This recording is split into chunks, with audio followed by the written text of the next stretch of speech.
Hello.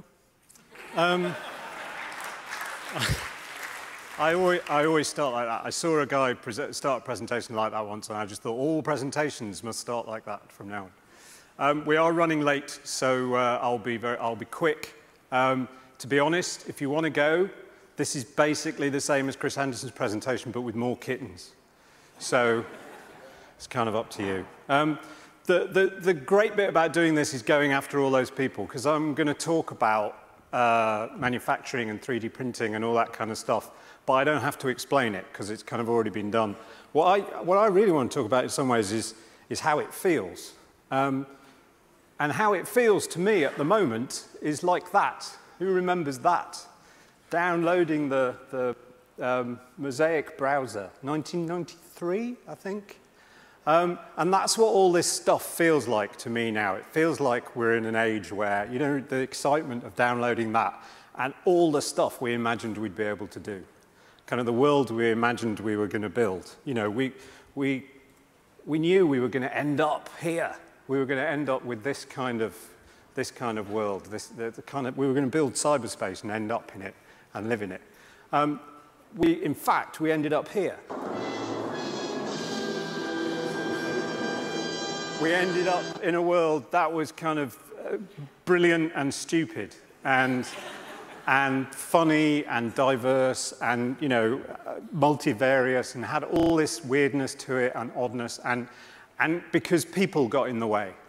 Like all the clever business plans and all the ideals about how technology should be used was kind of interrupted by people who wanted to do stupid stuff and muck about and have fun. And that's kind of the capacity I want to talk to you about in today. I have a proper job and stuff. But what I really like doing is mucking about with ideas and things and systems and kind of poking at them in a limited, can't really code, can't really make anything kind of way and see what pokes out and see what's kind of interesting. So that's the world I want to talk about.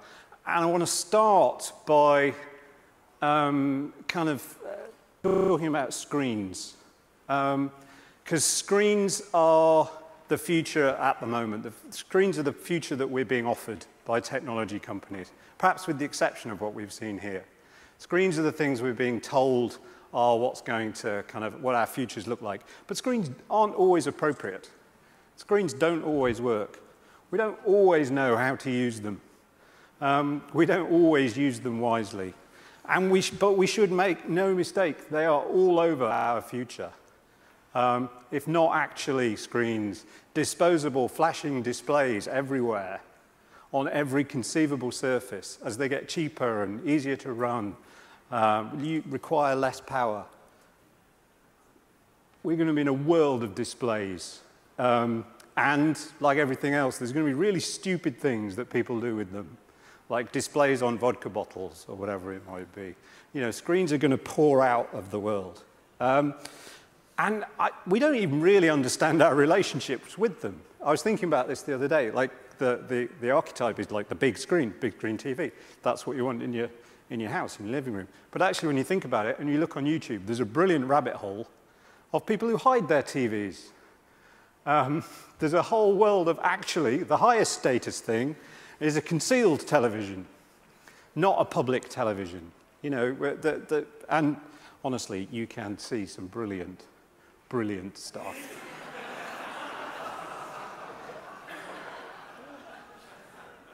The ingenuity is extraordinary. And again, you realize, yes, the vision that the technology industry offered us was higher definition, bigger screens, you know, it's now 3D, all that kind of stuff. Actually, when you think about the video that's taken over the world, it's not that big high definition vision. What we've ended up with, again, is this.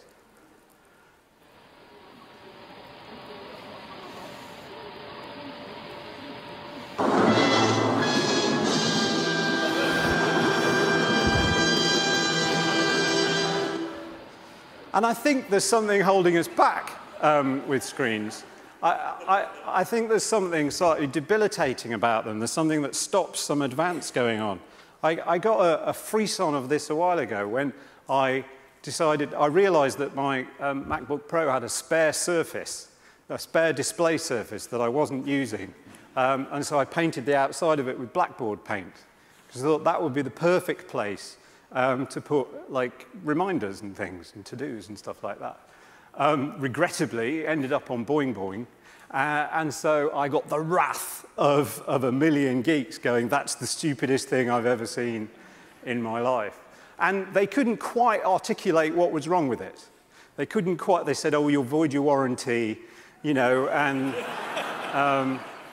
you'll get chalk dust in it, and, you know. But clearly what had really got them was I was offending the sacred screen. I had somehow, you know, I'd traduced some sort of divine thought that screens have to get polished and we have to buy cases for them and, you know, we have to look after them and all this kind of stuff. And that you'd be forgiven for thinking, you know, if you landed on Mars, like this, for instance, that we're here to worship screens. You know, that we're kind of we're about worshipping screens. And I think that holds us back. I think that stops the development of interesting ideas. Which is what sort of led us to make this. Oops, hopefully that will stay there.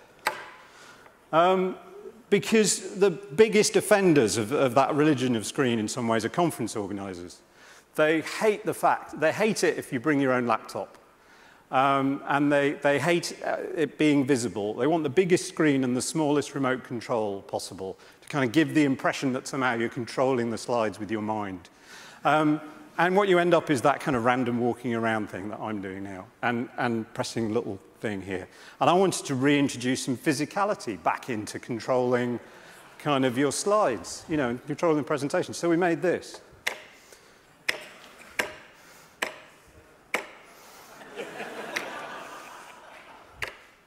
Oh, go on. Oh, it's come out. Hang on. There we go. And actually, of all the things I've ever done, that's arguably the stupidest. And it's the only one that's now in the Museum of Modern Art, which is just bizarre. But so physicality seemed interesting. Then the other big thing that seems interesting to me is represented by this. Does anyone know what I'm trying to represent with that? Anyone guess? What popular website that brings to mind? GeoCities, yes, exactly. They're all under construction signs from GeoCities and the magic of the animated GIF. And, you know, how many of you had GeoCities pages? Many of you? It was millions of people's first page on the internet. It was the first place they could express themselves. It was the first place where they, you know, they kind of had creativity, where they could say what they wanted, where they could publish to the web, and where anyone in the world could theoretically read it, especially if you're interested in X-Files. Clay Shirky, in his last book, talked about how, as a web designer at the time, he assumed no one would ever use GeoCities when he saw it being launched, because why would people want something kind of as ugly as GeoCities was when you made it? You know, when you could hire a proper web designer or you could learn HTML and do it yourself properly. Why would anyone do anything? And then he realized, wow, there is something different here. There is something about making your own thing that has a different quality. As he said, creating something personal, even of moderate quality, has a different kind of appeal than consuming something made by others, even something of high quality.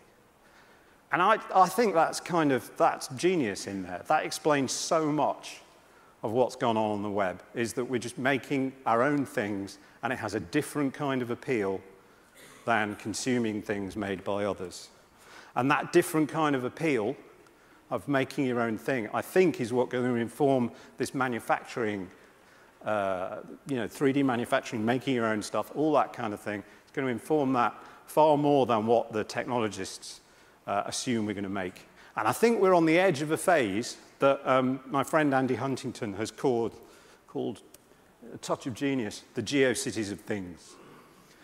I think we're just about to get, not to the Internet of Things, but to the GeoCities of things, to the moment when people can make their own stuff as easily as they could make a GeoCities page.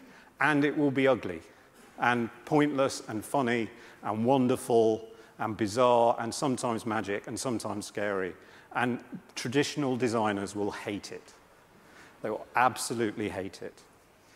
There's a few kind of aspects of this, I think. The first one is about taking data and the web and sticking it into stuff that already exists, industrial processes that already exist. So a while ago, for instance, we started a little business called Newspaper Club, allowing people basically to create a newspaper in a browser and then print to a proper industrial printing press, to a newspaper printing press, which everyone said, well, that's stupid. Newspapers are dying. Why would anyone want to do that? And they may well have a point. But we've just, I think, printed our millionth newspaper, which isn't very many if you're a newspaper printer, but it's quite a lot if your average sort of run is about 50 copies. So there's something there about using web tools and injecting it into traditional industrial processes, which gets quite interesting. I think there's also going to be something in taking web data, social media data, and injecting it into objects. So this was a thing we did a couple of years ago with some presents for our friends. We made snowmen based on social media data. So these are Twitter snowmen, 3D printed. Each individual, so they've got your Twitter name on the bottom, and then the number of followers you have determines the size of the snowman's head. So more followers, bigger head, basically. And that, 2 years ago, that was a gift for people because they were like 30 quid a pop or something. This year, we're going to make them and sell them properly because, again, one of the advances in 3D printing means the costs have just come down really quickly. So suddenly you've got a product that anyone can just come onto the site, type in their Twitter name, get a snowman, get a Christmas decoration. And it's Christmas decorations. It's stuff like that I think is going to make 3D printing come alive, not washing machine parts. It's going to be the stupid, fun, interesting stuff that's going to make things happen. The other aspect to this is best represented by Elmo.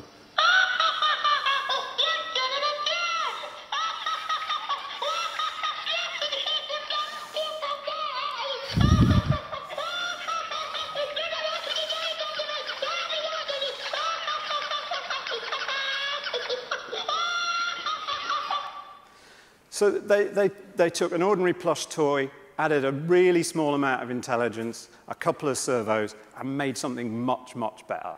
Made a massive product, made something that kind of swept to the toy market by just adding that tiny bit of intelligence and some motors. And that injection of what MapWeb calls fractional AI into objects, again, I think is going to transform so many things. And it's not necessarily just going to be about kind of consumer versions of things that previously only industrial technology could get a hold of. It would be everything coming to life, things coming to life in kind of magical and interesting ways. Again, we're in the GeoCities phase of it at the moment where people are imagining stuff. So there's a fantastic engineer called John McCarroll who's built his own Weasley clock, his own Ron Weasley clock, bringing things to life in a kind of Harry Potter way. I think that Harry Potter is a better vision for the Internet of Things, I suspect, than conventional sci-fi. Or there's the canonical representation thing, which I always love, which is Bubblino, which is a guy called Adrian McEwen just connected an Arduino to a bubble machine, pointed it at the Internet, and it blows bubbles when it sees its own name. And it's just wonderful. And there's a tremendous, brilliant kind of resonance between Twitter and bubbles. There's just sort of a connection that they feel right. It's just such a nicely tuned thing. And we're getting to the point where the tools are going to exist. This is a thing called kubelets. I've got some here. So this is the battery unit. Where's the on button? There it is. No, it's not. That's the on button. It attaches magnetically to that. That's the turny uppy downy button. That's the light. You can turn it up or down. And you get little bits of fractional kind of Meccano, Lego-y type computing, intelligence, robotic stuff in there. This is 5 minutes after we got the thing out of the box. Me and my son, we made a thing that could follow you around the house. That's, again, it's on the edge of GeoCities of things. It's a thing that's almost at the point where you can make your own stuff, where you can imagine your own gadgets and build them. Another similar thing is the HomeSense project, which was an experimental little thing of trying to get families to build the stuff they wanted to build by giving them an Arduino, a bunch of stuff that connects to the Arduino, and a tame hacker, a tame programmer who'd come and help you make the thing of your dreams, make the thing you actually wanted in your house, rather than the stuff that economies of scale would generate. So we made this thing, for instance, in our house. This, we live in London. We use the Boris bike scheme a lot. So this is a map of where our flat is and the Boris bikes around our flat. So there's 4 that regularly in the morning, otherwise I would be getting up, leaving the house, tapping on my phone to try and find out which Boris bike scheme had, which bike station had more than 5 bikes. Now I don't do that. It just sits by the front door. It's a glanceable thing that's more like furniture than computing. And if there's more than 5 bikes at a bike station, the light goes on. It's dead simple. But the brilliant thing I think about it is that it's only any use to us. Like, no, it would be pointless for a manufacturer. No one can manufacture this. There's no economies of scales in this at all. Unless you live in our flat, there's no point having it. But what, the Arduino and the HomeSense kit and those things put together is the ability for us to make the perfect gadget for ourselves rather than have to consume it from someone else. And I think what we're going to do is publish the code and how to do it. It's the simplest Arduino project in the world. So again, actually, to me, collaborative production is a way more interesting idea than collaborative consumption at the moment. And I think this will be an example of that.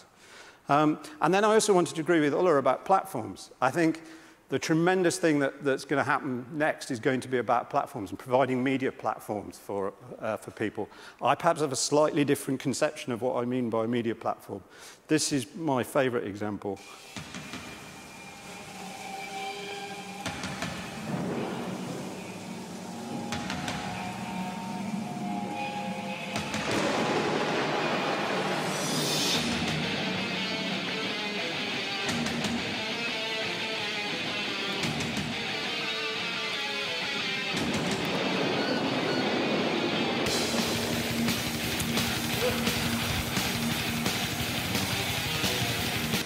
That's Slayer.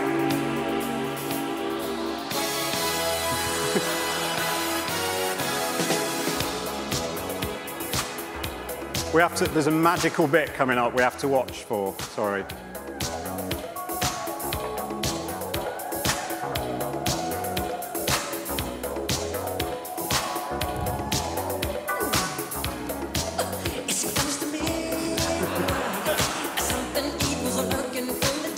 Now that's genius, and that again is about that urge to express yourself on a platform. That's the same urge as GeoCities. They've just co-opted a hardware platform to bring stuff to life.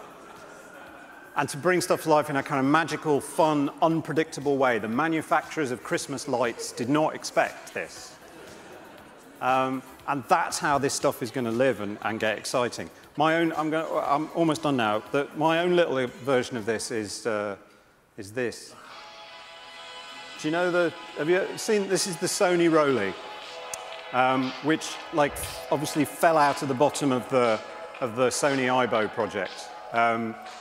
Because obviously the engineers said, Sony marketing people said, well, no one's going to buy one of those. They're X $1,000s. Can you make something cheaper? So they made this, which is Bluetooth speakers, basically, for an astonishingly expensive price. I can't remember, they were like 500, 600 quid or something for Bluetooth speakers. And obviously no one bought them. But then they discontinued them. So I had a mad day running all around London, buying up discontinued Sony Rolleis for about 60 quid. I got 3 of them in the end. And I realized that what's interesting about this, they sell you choreography software. With it, which being Sony is terrible, but it does enable you to bring it to life. And I thought, well, that's going to be a thing we're going to have to understand, is like how to bring up, if we're going to inject media into objects, we're going to have to understand how to bring them to life. And I thought, well, yes, we can do Michael Jackson and Thriller, but can we do 19th century poets? So I tried to make him recite poetry. Where'd the microphone go? I'm not sure how well you're going to be able to see this. You might need to stand up, but he's going to perform for you now, hopefully. Stopping by woods on a snowy evening. Whose woods these are, I think I know. His house is in the village, though. He will not see me stopping here to watch his woods fill up with snow. My little horse must think it queer to stop without a farmhouse near, between the woods and frozen lake, the darkest evening of the year. He gives his harness bells a shake to ask if there is some mistake. The only other sounds, the sweep of easy wind and downy flake. The woods are lovely, dark and deep, but I have promises to keep, and miles to go before I sleep, and miles to go before I sleep. And you kind of believe it, don't you? You kind of go, that robot is Walt Whitman. It's like, you know, the ghost of Walt lives in there. And that feels more future-y to me than, you know, tiny devices with screens flashing notifications at us. That feels kind of more interesting and something actually I'd quite like to build. And that I expect people are going to want to build. And then George Dyson this morning, I'm not sure if I caught this quote exactly right, but one of the first things he said, quoting Alan Turing, being digital should be more interesting than just being electronic, seemed absolutely right to me. And I think that's what we're talking about here, is there's a good thing to build out of electronic digital stuff. There's an interesting thing to build with screens, but there's a magical and brilliant thing to build when you stick data into objects. And that's it. Thank you very much.